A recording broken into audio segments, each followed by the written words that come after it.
안녕하세요. 즐거운 책방입니다. 오늘 소개해드릴 책은요, 고대 로마 제국의 정치인, 사상가, 문학가로 알려진 많은 명언을 남긴 세네카의 책을 가지고 왔어요.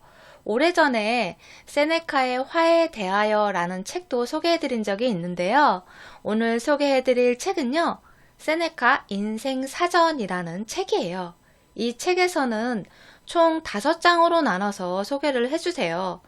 화에 대하여, 마음의 평정에 대하여, 행복한 삶에 대하여, 짧은 생에 대하여, 신의에 대하여 이렇게 5가지 주제의 글을 담고 있는 책이에요.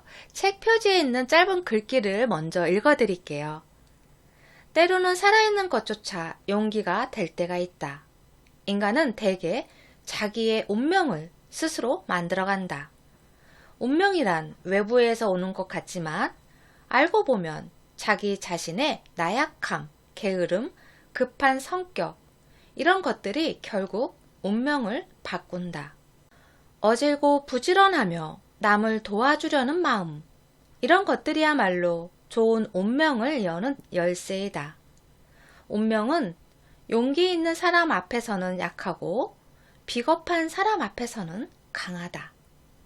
오늘은 화에 대하여 라는 부분을 소개를 해드릴게요. 지금부터 책에 있는 내용을 읽어드릴게요. 누구에게나 일어날 수 있는 일은 나에게도 일어날 수 있다. 화를 버리고 마음의 평정을 지킨다면 짧은 인생에서도 행복한 삶을 살 수 있다. 노바투스여, 당신은 나를 움직여 어떻게 하면 화를 진정시킬 수 있을 것인가에 대하여 쓰게 하였는데 모든 감정 중에서 제정신이 아니라 가장 꼴불견인 이 감정에 대하여 특히 두려워하는 것은 어쩌면 당연한 일일 것이다. 왜냐하면 화 이외의 다른 감정들은 무언가 편안함과 고요함이 내포되어 있지만 화라는 감정은 너무나도 격렬한 증오와 충동에 휩쓸려 무기와 유혈과 고문이라는 가장 비인간적인 욕망에 사로잡혀 타인에게 위해를 가하고 있는 동안에는 잘잘못을 따지기도 전에 자아를 잃고 칼을 든 상대에게 달려들 정도로 오로지 복수심에만 불타기 때문이다. 그래서 현자들 중에 화를 단기간에 정신 이상 상태라고 부르는 사람도 있다. 화는 스스로 억제할 수 없기 때문에 일단 화가 폭발하면 품위를 잃고 친분 관계조차 잃어버린 채 집요하게 하나에 집착하여 도리와 충고에도 귀를 기울이지 않게 된다. 사소한 일에도 흥분을 하여 공정한 진실을 구별할 능력을 잃게 되어 말하자면 스스로 일그러진 것 위에 산산이 부서지고 흩어져 버리는 파멸과도 같다. 분노에 사로잡힌 사람이 정상이 아니라는 것은 그 사람의 태도를 보면 알 수 있다. 상대가 제정신이 아니라는 것을 확인할 수 있는 증거는 뻔뻔하고 위협적인 눈매, 우울해 보이는 눈썹, 음험한 표정, 침착하지 못한 걸음걸이, 불안정한 양손, 낯빛의 변화, 빈번하게 뱉어내는 한숨 등이다. 화가 나 있는 사람의 증표도 이와 마찬가지다. 핏기 가득한 눈은 격정적으로 흔들리고 표정은 심장 깊숙한 곳에서 들끓어오르는 피로 붉게 물들어 있다. 입술은 부들부들 떨리고 바득바득 이 가는 소리를 내며 머리카락은 하늘을 향해 곤두솟아 있다. 숨소리는 당장이라도 끊어질 듯 거칠고 손발에 뒤틀린 관절에서는 우두둑 소리가 난다. 신음을 하는 듯이 비명을 지르며 의미를 알 수 없는 개성을 질러 종잡을 수가 없다. 양손을 쉴 새 없이 탁탁 두드리고 양발은 거세게 땅을 밟아댄다. 전신이 격렬하게 떨리며 위협적인 분노에 사로잡히는 것이다. 이것이야말로 분노로 정신이 왜곡된 사람에게서 느낄 수 있는 섬뜩한 전율이다. 당신은 분노 이상으로 흉측한 악덕, 그리고 그 이상으로 더러운 악덕은 모를 것이다. 다른 악덕이라면 감추거나 비밀로 묻어둘 수가 있다. 하지만 화는 스스로 공공연하게 얼굴의 분노의 증거들을 드러내며 수위가 높아질수록 더욱더 확실하게 끌어오르게 된다. 어떤 사람들은 분노를 정확하게 제어하는 것을 가장 좋은 방법이라고 여기고 있다. 이것을 완전히 제거하는 것이 아니라 지나침을 억제하고 건강한 한도 내에서 절제한다는 것이다. 다시 말해 이것을 통제함으로써 행동이 둔해지고 마음의 활력과 생기를 잃지 않는 한도에서 유지하는 것이 좋다고 여기고 있다. 그러나 첫째, 유해한 것은 제어하기보다는 제거하는 것이 훨씬 용이하고 또한 이것을 인정하고 나서 억제하는 것보다는 처음부터 인정하지 않고 배척하는 것이 수월하다. 왜냐하면 유해한 것을 한번 소유하게 되면 그것은 지배하는 당사자보다 훨씬 강해지기 때문에 제거하거나 축소시키는 것을 용납하지 않기 때문이다. 둘째, 이성에는 지배의 고삐가 쥐어져 있기 때문에 감정으로부터 떼어져 있는 동안에는 자신의 힘을 유지할 수 있다. 그러나 이성이 감정과 섞이면서 어지럽혀지면 스스로 마음만 먹으면 가능했던 것도 제어가 불가능해진다.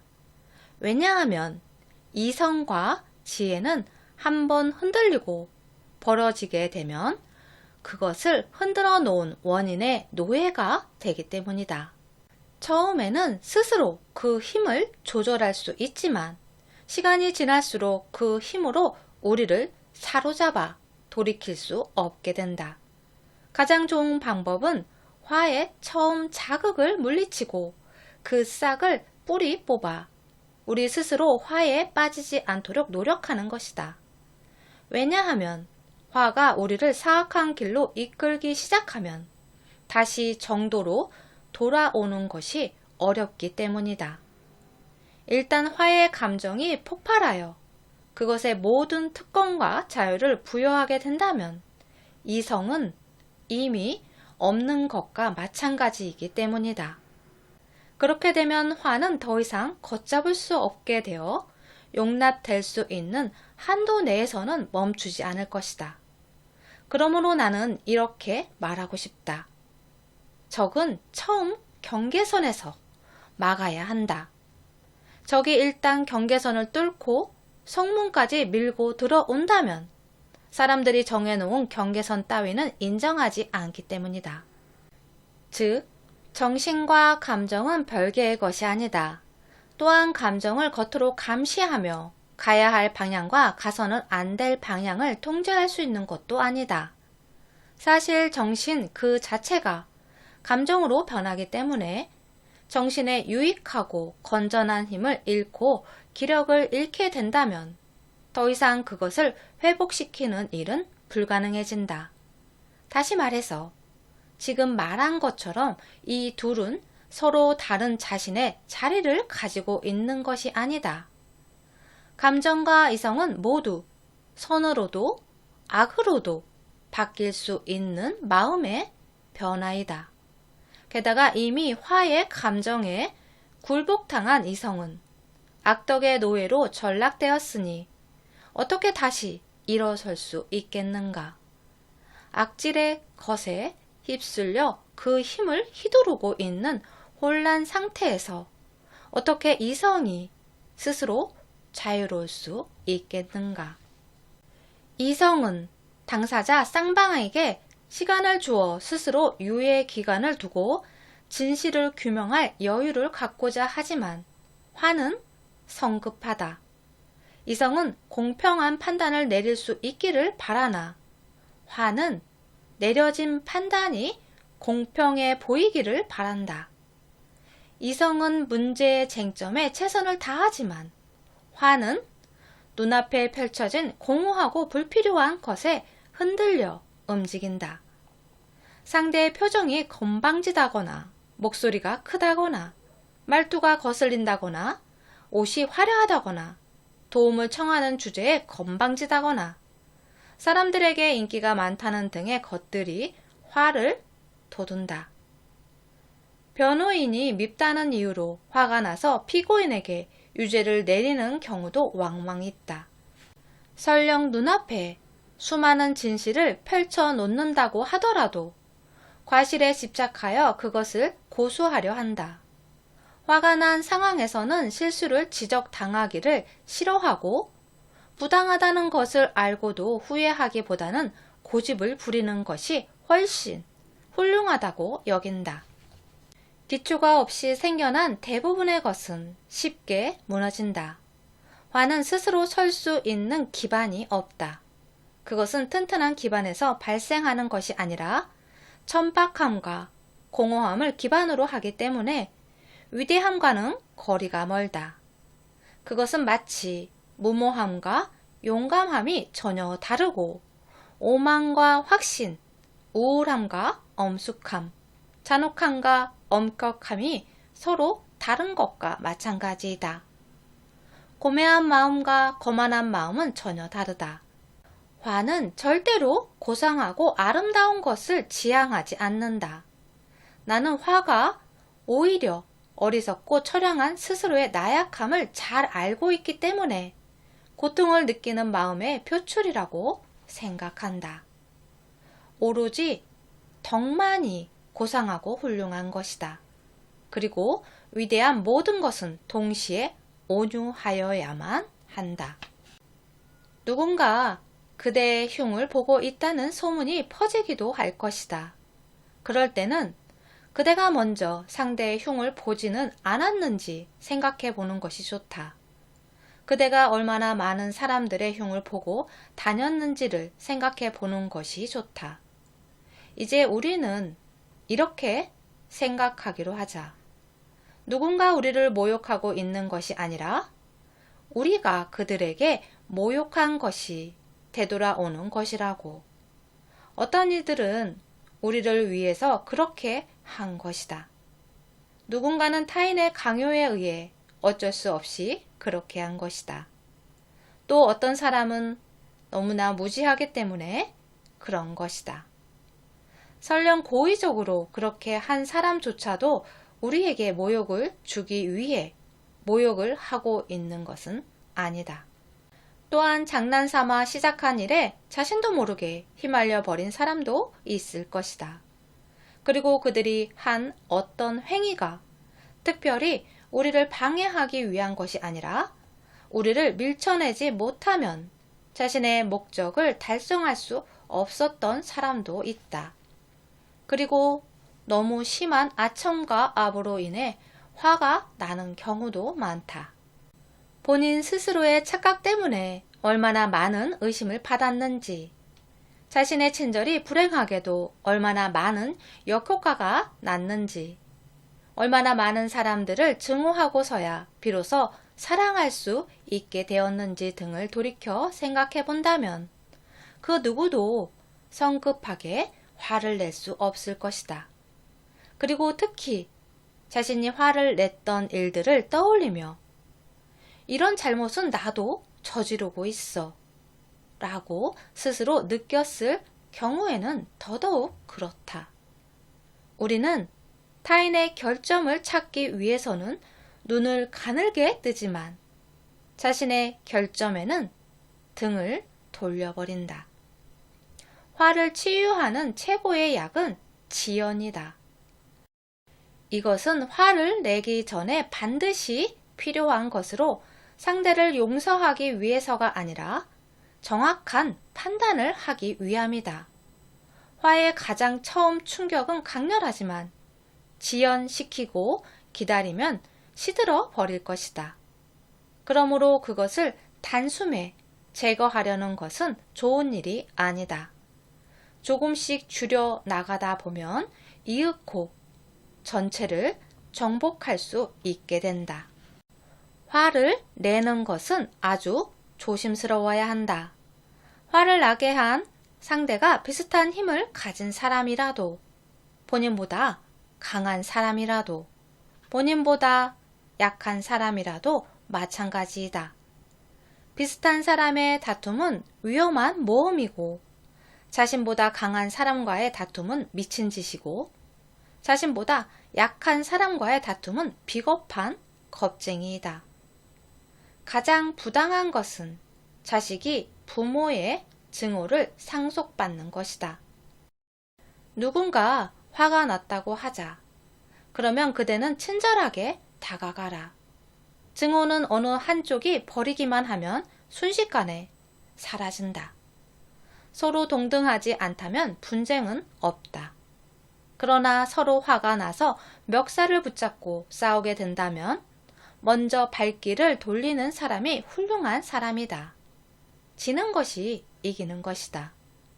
누군가 그대를 때리면 뒤로 물러서라. 만약 그대가 받아친다면 이전보다 더 많이 그대를 때려야 할 동기와 구실을 동시에 제공하는 것이 된다.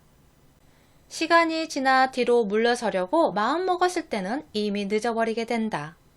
정말로 중요한 것은 화가 난 상태의 추함을 생각해보고 그 다음으로 위험성을 돌이켜 생각해보는 것이며 그만큼 유익한 것이 없다. 인간의 모든 감정 중에서 분노 이상으로 혼란스러운 상태를 보여주는 것은 없다. 화가 난 사람의 모습은 절세의 미모조차도 추하게 바꾸고 평온한 표정을 음험한 표정으로 만들어 놓기 때문에 우아한 모습이 완전히 사라져버린다. 잘 꾸며 입은 옷도 엉망으로 만들어버리고 자기 자신에 대한 배려 또한 하나둘씩 팽개쳐 버린다. 선천적으로 잘 정돈되어 있는 머리카락도 마음이 화를 내면 함께 엉망이 된다. 혈관이 부풀어 오르고 심장은 거친 숨결 때문에 당장이라도 폭발할 것 같으며 목덜미는 미친 듯한 고함 소리로 한껏 팽창해 있을 것이다. 게다가 무릎은 부들부들 떨리고 양손은 어쩔 줄 모르고 몸 전체가 요동치고 있다. 겉모습이 이렇게 추하게 보일 때 내면의 마음 상태는 어떨 것 같은가? 그런 가슴속 형상이 얼마나 무서운 것이고 호흡은 얼마나 거칠고 격정은 또 얼마나 강렬할 것인가. 폭발시키지 않는다면 저절로 터져버리고 말 것이다. 상대가 어린아이라면 나이를 봐서 용서해주자. 상대가 여성이라면 여성이니 용서하고, 외국인이라면 외국인이니까 용서하고, 같은 동포라면 친밀감을 봐서 각각 용서해주자. 상대가 자신을 처음으로 화나게 하였다면 지금까지 얼마나 많은 즐거움을 선물해 주었는지 생각하자. 상대가 이전에도 자주 자신을 화나게 한 적이 있다면 그동안 참아주었던 것을 생각해서 한 번 더 참자. 친구라면 내키지 않은 일을 하였을 것이고 적이라면 당연한 일을 한 것이다. 상대가 사려 깊은 사람이라면 신뢰를 하고 어리석은 사람이라면 너그럽게 용서해주자. 상대가 누구든 좋으니 자기 자신에게 이렇게 대답해주자.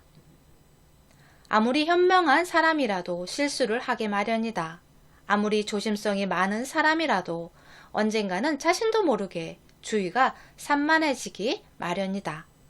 아무리 성숙한 사람이라도 언젠가는 자신도 모르는 사이에 주의력을 잃을 수도 있다.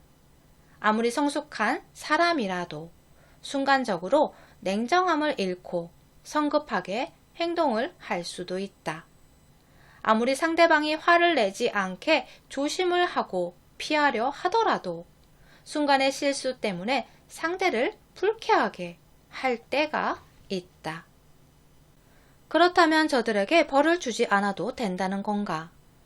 그건 그대의 마음대로 해도 좋지만 벌을 주지 않아도 좋을 것이다. 왜냐하면 피해를 입힌 것에 대한 최고의 벌은 그것을 이미 저질렀다는 것이다. 벌을 받는 모든 사람의 입장에서 후회와 자책이라는 쓴맛을 맛보는 것만큼 무거운 벌은 없다. 그러니 우리는 서로에게 좀 더 친절하게 대하는 것이 좋지 않을까. 우리 악당들은 악당들끼리 함께 살고 있다. 단 한 가지만이 우리의 마음을 평온하게 해줄 수 있다. 그것은 우리가 서로에게 관대해질 것을 약속하는 것이다. 네, 오늘은 여기까지 읽어드릴게요. 도움이 되셨나요? 구독과 좋아요도 부탁드릴게요. 지금까지 들어주셔서 감사합니다. 다음 시간에 또 만나요.